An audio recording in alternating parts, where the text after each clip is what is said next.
Đây là công tắc nguồn. Đây là công tắc quạt gió để làm mát miệng túi. Đây là công tắc nhiệt. Còn đây là điều chỉnh tốc độ nhanh chậm của băng tải và sản phẩm hàn. Còn đây là đồng hồ chỉnh nhiệt độ. Khi bạn đạt nhiệt độ là 150 thì đồng hồ hiển thị sẽ là 150. Nếu bạn đặt 200 thì đồng hồ sẽ hiển thị 200. Khi mà nhiệt độ của bạn chưa đủ thì chưa đạt được cái mức bạn đặt thì cái đèn xanh nó sẽ báo là on, là đang bơm nhiệt, đang cấp nhiệt cho thanh nhiệt để đạt được cái mức mà mình cài đặt. Còn khi mà đạt được rồi thì đèn ợp nó sẽ tắt, chẳng hạn như này, đèn ợp sẽ tắt.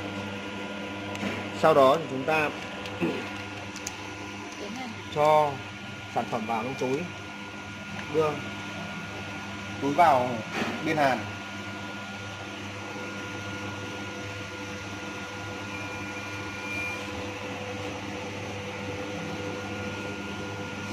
Thế là xong.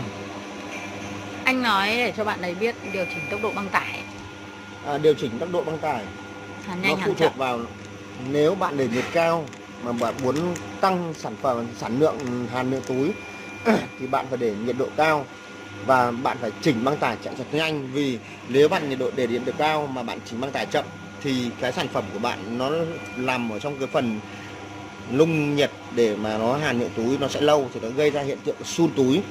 Còn nếu mà bạn để nhanh thì nó sẽ lướt qua. Còn nếu bạn để tốc độ chậm, bạn để tốc độ chậm thì bạn phải hạ nhiệt độ chậm, hạ nhiệt độ thấp xuống.